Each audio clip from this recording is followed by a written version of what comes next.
생각하는 말씀의 제목.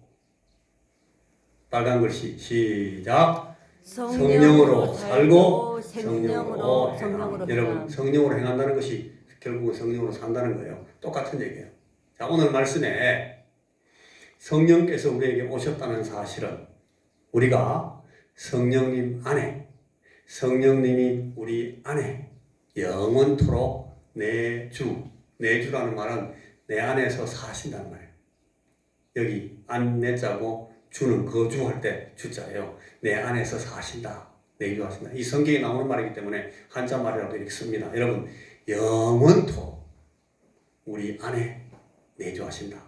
여러분, 지난 시간에 우리가 포도나무 비유할 때 예수께서 내 안에 계시고 내가 예수 안에 있다. 우리 오건 어르신 그때 대답 잘 하셨는데, 우리가 가지이기 때문에 포도나무에 붙어 있으면 우리가 포도나무의 가지로서 많은 포도의 열매를 맺게 된다. 가지에서 열매가 맺어요. 줄기에서 맺는 것이 아니고. 오건 어르신 포도나무 키워보고 말씀하시잖아요. 우리 집에도 포도나무가 있는데 그렇더라고. 가지에 열매가 맺거든요. 그런데 여러분, 붙어 있어야 돼요. 붙어 있어요. 안에 있어야 돼요. 안에 성령님 안에 우리가 있고, 우리 안에 누가 계셔야 돼요? 성령께서. 우리 안에 성령께서 계시는 방법은 어떻게 해서 거의 된다고요? 어떻게 성령께서 우리 안에 계시게 돼요? 지금 성령께서 안에 계신 것 같은데, 많은 분들은 성령 안에 계신데 어떤 분들은 지금 잠 안에 있습니다. 잠 안에. 여러분, 성령께서 어떻게 우리 안에 계실 수 있어요? 제가 지금 반복해서 한 10번 이상 말했는데, 성령께서 어떻게 우리 안에 계십니까?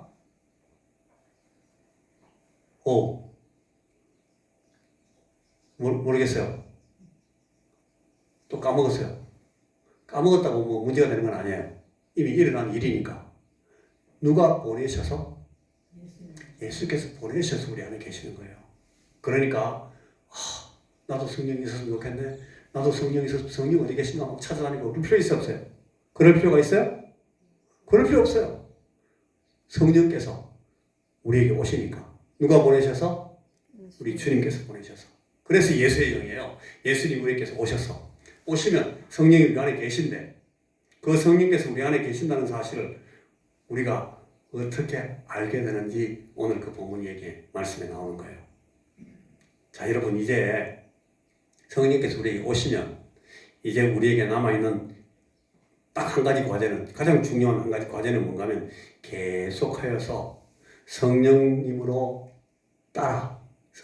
따라서 행하는 그런 삶을 사는 겁니다. 성령께서 오신가 안 오시는가 그건 중요한 게 아니에요. 이미 오셨으니까. 오셨어. 그런데 그 다음부터는 이제 우리가 따라가느냐 안 따라가느냐 우리가 결정하는 거예요. 성령님을 따라가면 성령님께 의존하는 삶을 살고, 성령님께서 아무리 우리 안에서 우리를 감동하셔도 우리가 성령님을 계속 거절하고 안 따라가면 어떻게 돼요? 성령께서 오셨는데도 성령님과 무관한 삶을 산다는 거예요. 그걸 오늘 이 말씀이 우리에게 해주고 있는 거예요. 우리가 성령님을 행하는 삶에 대해서 갈라디아 5장 16절에는 조금 전에 읽은 말씀이 나와요. 우리가 성령을 쫓아 행한다. 그렇게 해서 따라해 보십시오. 성령을 쫓아 행한다. 성령을 쫓아 행한다. 예, 성령을 쫓아 행한다. 성령을 어떻게 쫓아요? 쫓아는 건 내쫓는다는 얘기 아니고 쫓아 따라간다는 거예요. 이것은 성령께서 우리 마음 가운데서 감동하실 때마다, 성령께서 어떤 뭘 써서 뭘 가지고 우리에게 가르치셔요? 예수의 말씀을 가지고, 주의 말씀을 가지고 가르쳐요. 그러니까 우리가 계속 주의 말씀을 배워야 되는 거야. 말씀을 배워야 성령께서 우리에게 하시는 말씀을 알아들어요. 이건 내 말이구나. 이거는 우리 공자님 말씀이구나. 이건 부처님 말씀이구나. 이거는 주의 말씀이구나. 구별할 수가 있다는 거예요. 그래서 말씀을 배워야 돼, 말씀을. 부처님 따라가면 돼, 안 돼? 안 됩니다. 부처님 따라가세요. 괜찮아요. 부처님도 뭐 아주 막 못되고 나쁜 거 가르치겠지. 그런데 부처님 따라가가지고 하나님 앞에 갈 수 있어요? 그건 아니에요. 공자님 말씀 좋은 말씀 많아요. 틀린 말씀도 많고, 공자 말씀에 막 세상 말로 가지고 골 때리는 말씀도 많아요. 그러니까 어떤 사람이 지난 한 20년 전에 유명한 책을 하나 썼어요. 공자가 죽어야 나라가 산다.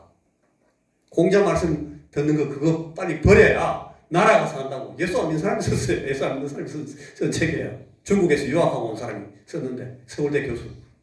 서울대학에서도 가르쳤어요. 서울대 교수는 아닌 것 같고 뭐 동덕연예인가 어디 가르치는 교수님인데 책이 엄청나게 팔렸습니다. 그 책이. 제가 아프리카에서 그분하고 통화한 적이 있었어요. 책 참 잘 썼다 당신. 좋은 책을 잘 쓴 것 같다. 그렇게 말씀해 주셔서 고맙습니다. 이까더라고. 제가 그 사람 직접 통화했어요. 당신 나중에 기회 있으면 아프리카에 와라. 내가 밥 사줄게. 제가 그런 얘기했는데 끝까지 아프리카 안 오더라고. 여러분, 성령님을 따라가요. 성령님을 따라. 성령을 따라가려면 뭘 배워야 되는가 하면 성령께서 뭘로 하시는지에 대해서 말씀을 통해서 자꾸 배워야 돼요. 그거 모르면 성령을 따라가는지 부처님을 따라가는지 공자님 따라가는지 모른다니까. 그죠? 제가 지금 굉장히 어려운 말씀하고 있지 않죠? 주의 말씀을 배워야 성령님을 따라가서 자, 성령의 인도하시는 바가 된다. 방금 읽었던 말씀 5장 18절에 나왔어요. 성령의 인도를 이건 성령께서 인도하시는 거구나. 우리가 알 수가 있다는 거예요. 성령께서 나를 일로 인도하시는구나. 일로 가야지. 절로 인도하시는구나. 절로 가면 안 되고 교회로 주로 그죠? 저쪽으로 가면 저쪽으로 이쪽으로 가면 이쪽으로 성령께서 말씀하신 대로 따라가면 되는 거예요.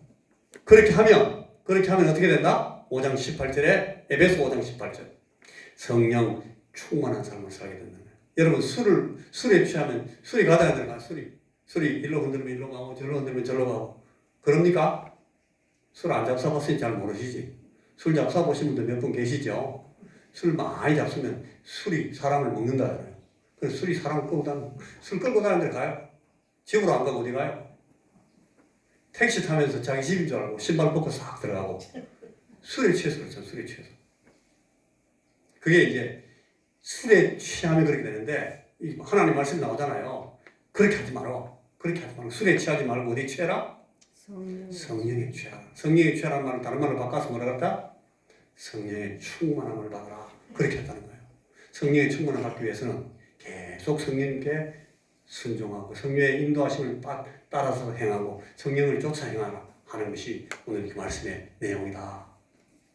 여러분, 자, 성령께 의존하여서 그분을 따르는 그런 인격적인 삶을 살아가는 것을 말씀한다 그랬습니다. 성령에 따라간다는 것은 술 취하는 것처럼 이렇게 정신이 하나도 없이 몽롱해지고 황홀경에 빠지는 그런 게 아니에요. 어떤 사람들 그렇게 생각하는 사람들이 있어요. 성령 충만하면 지정신이 나가가지고 성령이 자기 정신을 갖다 확 뺏어가는 그런 성령님은 그렇게 안 하셔요. 성령께서는 너무너무 인격적인 신이시기 때문에 주님의 영이시기 때문에 우리의 마음에 기쁨이 있고 우리의 마음에 슬픔이 있고 우리의 마음에 간절함이 있고 이런 것들을 다 인정해 주시고 그걸 성령께서는 격려해 주셔요. 황홀하게 정신이 하나도 없어가지고 막 질질 끌려가게 하시는 게 아니라 우리를 지으신 그 하나님의 형상, 하나님의 그 인격성, 감정이 있고 또 이해를 하고 의지를 갖고 행동하는 그런 이 하나님의 형상, 그 인격적 형상 그걸 가지고 온전히 인격적으로 그러면서 거룩하게 하나님의 형상을 가진 사람답게 하도록 성령께서는 그렇게 하십니다. 우리가 그래서 그 성령께 의존하면서 그분을 따르는 인격적인 삶을 사는 것이 성령 충만한 삶이고 성령을 받은 그리스도인 된 삶을 사는 것입니다. 여러분, 우리가 성령 인도하심을 받아 살아야 우리 주변 사람들이 우리가 예수 믿는 사람들을 이해할 수가 있어요. 우리가 성령을 따라 살지 않으면 우리 주변에 어떤 사람도 우리가 예수 믿는 사람인지 알 수가 없어요. 그래서 열매 얘기를 하는 거예요. 열매 얘기를 그 이유 때문에 하는 거예요. 여러분, 저는 사과나무하고 배나무를 구별할 수 없어요. 여러분, 어떤 사람들은 양파하고 파를 구별을 못해요. 어떤 사람, 내가 아는 어떤 사람은 벼보고 저거 뭐야? 물으니까 파야. 그렇게 말하는 사람이 있다니까. 벼 보고 편집해지도 몰라요. 그런데 정확하게 아는 방법이 하나 있어요. 뭘 보면 알아요? 열매를 보면 아는 거예요. 그래서 열매 얘기하는 거예요. 열매 얘기를. 열매를 통해서 그 사람이 누구에 의해서 따르는 삶을 사는지를 볼 수 있게. 육체의 열매를 많이 맺는 사람, 아까 육체의 열매가 많이 나왔죠. 그것들은 그 열매를 보면 이 사람은 어디 속한 사람이다? 육체에 따라 사는 사람이구나 아는 거예요. 또 성령의 열매를 맺으면 이 사람은 우리 다 아는 얘기잖아요. 오늘 그 말 하나님 말씀 그 얘기하는 거예요. 자, 여러분 성령을 따라 행하는 삶은 예수 그리스도의 품성이 그 인격을 통해서 드러나는 삶을 산다 하는 것이 오늘 그 말씀의 뜻입니다. 갈라디아 5장 22절에서 23절 말씀에 그 성령의 열매들이 쭉 나오죠. 사랑과 희락과 화평과 오래 참음과 자비와 양성과 충성과 온유와 절제, 이런 대표적인 성령의 열매들을 쭉 설명하고 있는데, 여러분 이게 옛날에 우리가 어릴 때 주일학교에서 배울 때 왜 그 주일학교에서 그렇게 가르쳤는지 모르겠는데, 열매를 갖다가 전부 다 따로따로 다 요거는 사랑 열매, 요거는 희락 열매, 요거는 화평, 막 그렇게 막 그림을 그리는, 포도나무 같이 그렇게 그려나는 걸 봐요. 그게 아니고 오늘 성경에 하는 말씀은 하나의 열매 안에 그런 성격들이 다 드러난다는 거예요. 오늘 말씀은 그렇게 말하고 있어요. 여러분 우리가 사는 삶의 열매, 우리는 어차피 우리 열매를 맺고 살아요. 아무리 열매를 안 맺는 것처럼 해도 여러분 우리는 계속 우리 삶의 흔적을 통해서 열매를 남깁니다. 그 열매가 이런 성격들을 갖고 있는가가 중요한 거예요. 예수 그리스도의 품성이 그대로 나타나고 있어야 성령의 열매다 하는 얘기입니다. 무슨 말씀인지 알겠습니까? 성령으로 행하는 삶을 사는 사람에게서는 결코 갈라디아 5장 19절 20절의 말씀이 나열되고 있는 그런 육체의 열매들이 나타날 수가 없다는 거예요. 이런 것들은 성령의 열매가 아니고 육체의 열매니까 육체에 따라 사는 사람이 열매 맺는 거예요. 음행의 열매, 더러운 것, 바울 사도가 말하기 싫어가지고 지금 막 더러운 것하고 그냥 훔쳐놨어요. 호색, 우상숭배, 술수, 원수매듭, 분쟁, 투기, 분냄. 이게 어렵습니까? 이거 설명할 필요 없어요. 이게 저게 뭘까요? 분냄이 뭐지? 그런 거 묻지 마세요. 다 알고 있는 것들이에요. 당 짓는 것, 다 알고 있는 거예요. 불리함, 이단, 시기, 술 취함, 방탕함 등등. 거기 또 그와 같은 것들이 다 하는 말은 등등 그 말이에요. 이런 것들이 전부 다 열매가 맺으면 뭐다? 그건 성령에 충만하다? 안 하다. 성령을 따라 사는 것이 아니다. 육체를 따라가는 것이다. 우리 육체는 이런 열매를 맺도록 자동으로 되어 있어요. 입력이 다 되어 있어가지고 가만히 있으면 그냥 저런 열매를 맺게 되어 있어요. 가만히 있으면 그냥 저런 열매를 맺어요. 우리가 육체에 있기 때문에. 우리가 어디에 붙들려야 저런 열매를 안 맺어요? 성령님을 따라 행하면, 성령을 쫓아 행하여야만 우리가 저런 열매를 안 맺게 되어 있어요. 가만히 있으면 우리 저런 열매를 맺어요. 가만히 있으면 본전이 아니고 가만히 있으면 저런 열매를 맺어요. 얼마나 안타깝습니까? 목사도 마찬가지고 여러분 권사도 마찬가지고 장로도 다 똑같습니다. 가만히 있으면 저런 열매를 그냥 맺혀요. 왜? 우리가 뭐 안에 있기 때문에? 육체 안에 있기 때문에. 성령께 우리를 맡기지 않고 성령을 쫓아 행하지 않으면 우리는 저런 열매를 맺게 돼 있다. 예수의 열매가, 예수의 성품이 온전하게 나타나지 않게 된다는 거예요. 하루아침에 이 모든 것들이 다 이루어지는 것이 아니라 하더라도 날마다 조금씩 더 점점 그리스도의 품성이 드러나는 삶으로 나아가도록 성령님께 의존하는 삶을 사는 것이 중요하다. 자, 끝으로 두 번째, 성령님의 인도하심을 받고 성령님을 쫓는 삶을 사는 사람들은 하나님 나라와 하나님의 의를 위해서 살아갑니다. 이것이 주의 말씀입니다. 하나님 나라는 어떤 나라이며 하나님 나라는 어떻게 시작되었고 이 하나님 나라는 나에게 어떻게 관련되어 있고 그리고 지금 이 하나님 나라는 어떤 상황, 어떤 현상, 어떤 상태에 놓여 있는지를 자꾸 생각하고 유의하고 그것이 우리의 목적과 목표가 되고 방향이 돼가지고 그런 삶을 계속 추구하는 삶을 사는 것이 여러분 성령님의 인도함을 받는 사람의 삶의 모습이라고 하나님의 말씀이 계속해서 우리에게 설명하고 있습니다. 이게 신약 성경이 우리에게 설명하는 중요한 메시지입니다.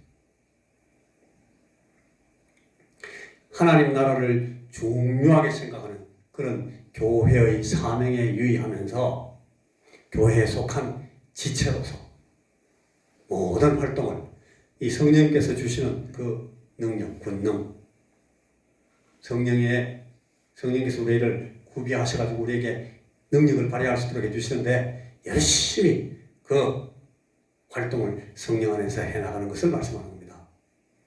교회는 성령의 능력 안에 있고 성령께서 제공하시는 힘으로만 교회 안에서 섬기는 것이 가능하기 때문에 그렇습니다. 예수 안에서 교회 안에 들어오고 교회 안에서 주님이 일을 한다고 막 하면서도 자기 육체의 에너지에 막 의존해서 하는 사람도 있어요. 실컷 하고 나서 나중에 스스로 절망에 빠지고 실망하게 됩니다. 왜냐하면 육신의 에너지가 부족했기 때문에 그래요. 그러나 성령께서 주장하시는 성령께 의지하는 마음으로 했으면 그런 일이 생기지 않습니다. 어떤 분에게 제가 잘 아는 어떤 분이 그런 말씀을 듣는 걸 봤어요. 차라리 가만히 있어라. 차라리 가만히 있거라. 교회 안에서 가만히 있거라 그냥. 당신이 투덕거리면 투덕거릴수록 많은 사람들이 상처를 입는다. 왜 그런가 하면 육체에 의존해서 하기 때문에 교회 안에서 일만 한다는 게 꼭 좋은 게 아니에요. 자기 육신에 의존해서 막 하면 하나님 나라를 위해서 교회를 위해서 하는 것이 아니라 하나님께서 설명하시는 그 방향으로 하는 것이 아니고 자기에게 의존해서 하면 그 많은 흔적이 나오면 나올수록 많은 사람들이 상처를 입어요. 고통스러워. 차라리 그런 사람들은 아이고 성령님 내가 성령께 의존할게요. 그렇게 하고 나서 가만히 있는 거예요. 가만히 있으면 더 열매가 잘 맺혀요. 그럴 수도 있다는 거예요. 무슨 뜻인지 알겠습니까? 이게 주의 말씀입니다. 자, 말씀을 마칩니다. 하이델베르그 신앙고백서, 제가 여러 번 말했던 그 신앙고백서 53문에 이런 질문을 합니다. 당신은 성령님에 관해서 무엇을 믿습니까? 그걸 세 가지로 대답합니다. 한번 읽어보겠습니다. 첫째, 1. 시작. 나는 성령님이 성부와 성자와 함께 영원하신 하나님이심을 믿습니다. 그렇게 대답이 나와 있어요. 자, 두 번째, 시작. 나는 그분이 개인적으로 내게 오신 바 된 것을 믿습니다. 믿습니까? 아멘. 아멘. 자, 마지막 세 번째. 그래서 시작. 그래서 그분은 나로 하여금 참된 신앙에 의하여 그리스도와 그의 모든 축복에 참여하게 하시고 나를 위로하시며 나와 영원히 함께하여 주심을 믿습니다. 무슨 말씀인지 알겠습니까? 성령께서는 나로 하여금 참된 신앙에 의하여 그리스도와 그의 모든 축복에 참여하게 하시고 나를 위로하시며 나와 영원히 함께하여 주심을 나는 믿습니다. 그렇게 하이델베르그 신앙고백서 53문의 대답에 나와 있습니다. 오늘 제가 이 말씀을 여러분들에게 갈라디아 5장 말씀을 통해서 조금 설명해 드렸습니다. 기도하겠습니다. 주님, 이 시간 우리에게 오신 성령께서 우리가 성령 하나님께 온전히 겸손히 순종하게 싸우니 우리에게 충만하셔서 우리가 하나님 아버지의 뜻을 잘 알고 아버지의 뜻대로 섬기는 삶을 살도록 우리에게 은총을 더욱 베푸시고 우리에게 힘을 다하여 주옵소서. 우리가 성령을 따라 행하게 하여 주옵소서. 성령을 쫓아 사는 것이 우리의 삶이 되게 하여 주시옵소서. 예수님 이름으로 기도하옵나이다. 아멘.